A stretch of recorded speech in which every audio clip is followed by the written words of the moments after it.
Hello friends, let us now learn some important points about cardiomyopathy.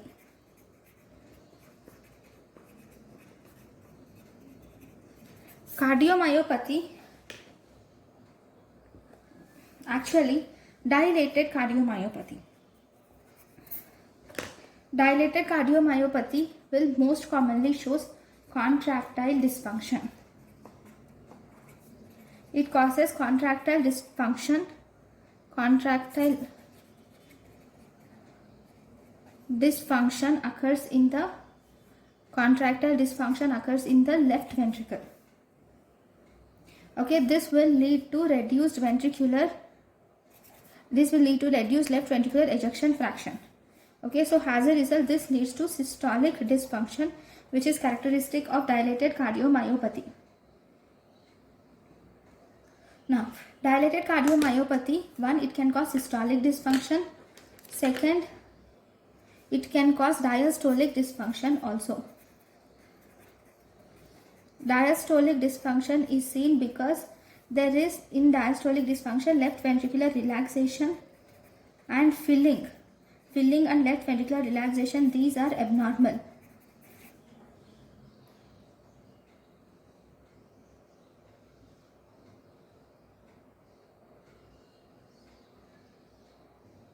Okay, diastolic dysfunction is not seen in dilated cardiomyopathy. Actually, diastolic dysfunction is seen mainly in the hypertrophic obstructive cardiomyopathy and restrictive cardiomyopathy. Okay, whereas in dilated cardiomyopathy, you will see systolic dysfunction is seen in dilated cardiomyopathy. Okay, now let us learn the list of the diseases which will cause dilated cardiomyopathy. So, etiology of dilated cardiomyopathy. If you see the etiology of dilated cardiomyopathy, one, we have inflammatory causes. In the inflammatory causes, we have post-infective causes, and then there is autoimmune diseases. In the autoimmune diseases include, we have SLE, systemic sclerosis, and this also includes dermatomyositis. Okay, this can occur due to nutritional deficiencies. In the nutritional deficiencies, it can occur due to thiamine deficiency, or it can occur due to selenium deficiency, or it can occur due to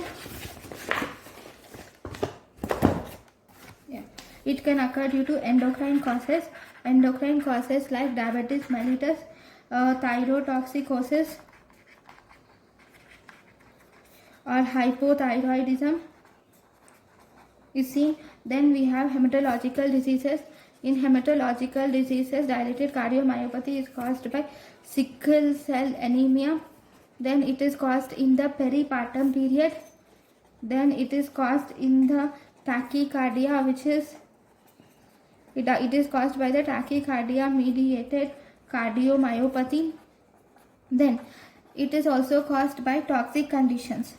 If you see, it is caused by toxins like alcohol, then cocaine, then adriamycin, trastuzumab, cyclophosphamide. Then it is also caused by infiltrative disorders. In the infiltrative disorders, it is caused by hemochromatosis, neuromuscular disorders, like it is caused by muscular dystrophy, neuromuscular disorders like it is caused by muscular dystrophy. Then it is caused by Friedreich's ataxia and myotonic dystrophy. Okay, then it is caused by metabolic diseases like glycogen storage diseases. It is caused by glycogen storage diseases. Then there is also idiopathic causes of dilated cardiomyopathy. Now if you see the clinical features, So in the clinical features, we have mainly symptoms of left-sided and heart failure initially, followed by right-sided heart failure will be seen. And here you will also see presence of sudden death can occur in these patients also. The sudden death in these patients is mainly due to arrhythmias. Here there will be embolism can occur, so there can be systemic embolization of left ventricular mural thrombi or pulmonary embolism is seen. So you will see dilated cardiomyopathy. And if you see, these arrhythmias are more common in these patients with dilated cardiomyopathy. So if you see the diagnosis of cardiomyopathy, you will do a chest x-ray. In the chest x-ray, you will see presence of cardiomegaly is seen. And earliest presence is presence of upper lobe. You will see presence of upper lobe venous distension is seen. Okay, if you see ECG can be done, chest x-ray, then ECG can be done. In the ECG, you will see presence of non-specific ST to T changes are seen, and you will also see presence of sinus tachycardia is seen, sinus tachycardia, atrial fibrillation is seen. You will also see presence of ventricular fibrillation and ventricular fibrosis.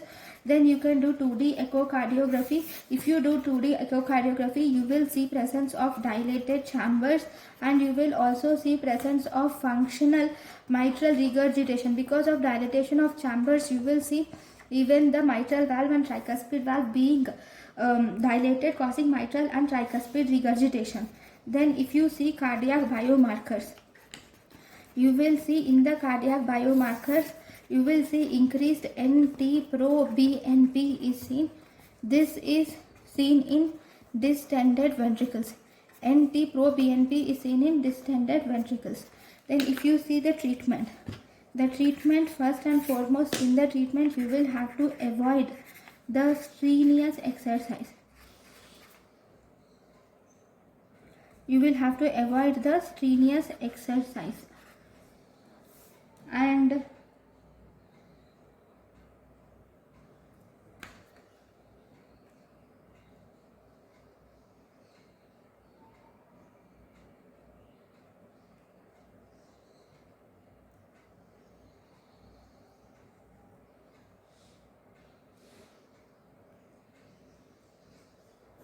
yeah, we also I forgot to explain about the here one more important thing is you will see presence of, on examination, you will see presence of narrow pulse pressure, and you will see increased jugular venous pressure. Obviously there will be cardiomegaly. Okay, you will also see presence of S3 and S4 heart sounds. Tricuspid regurgitation and mitral regurgitation are also seen.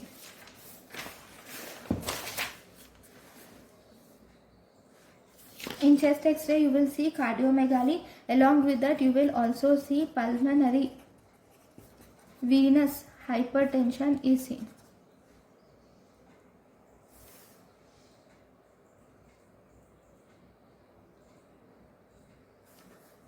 Then cardiac biomarkers, NT-BNP is raised. Then especially in older patients, if you see older patients, you should perform angiography should be performed to exclude coronary artery disease.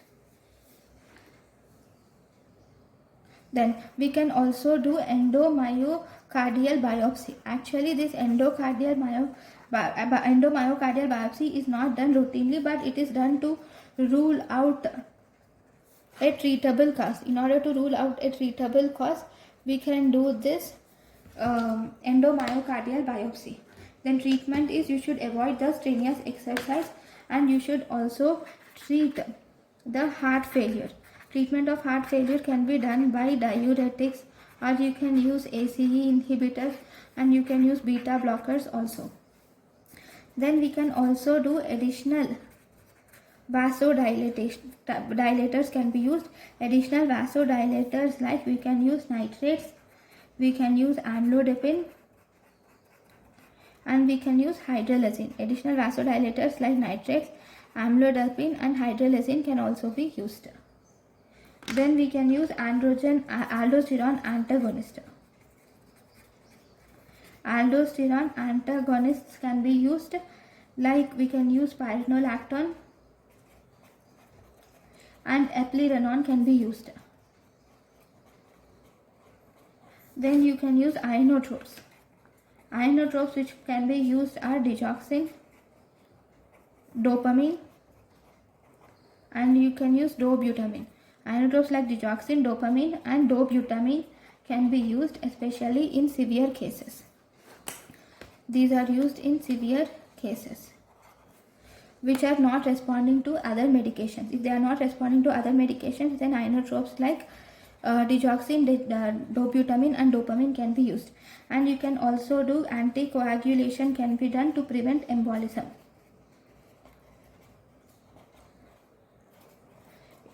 Now,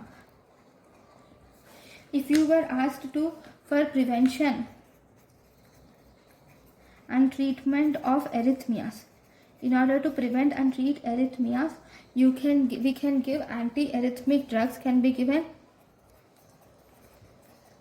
Antiarrhythmic drugs can be given, or you can put a permanent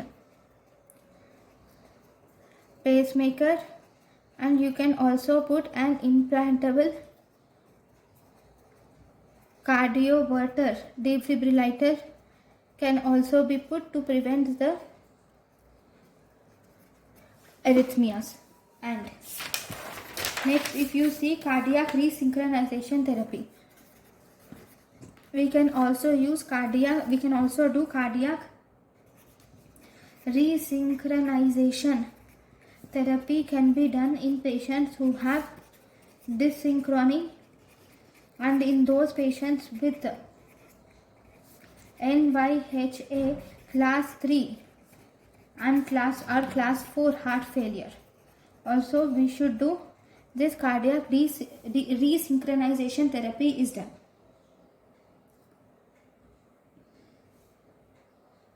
And this is also done if the patient has continued symptoms even despite of medical treatment. We can also give left ventricular assist devices can be used, and we can also do cardiac transplantation. Okay, so this is about the dilated cardiomyopathy. Thank you for watching.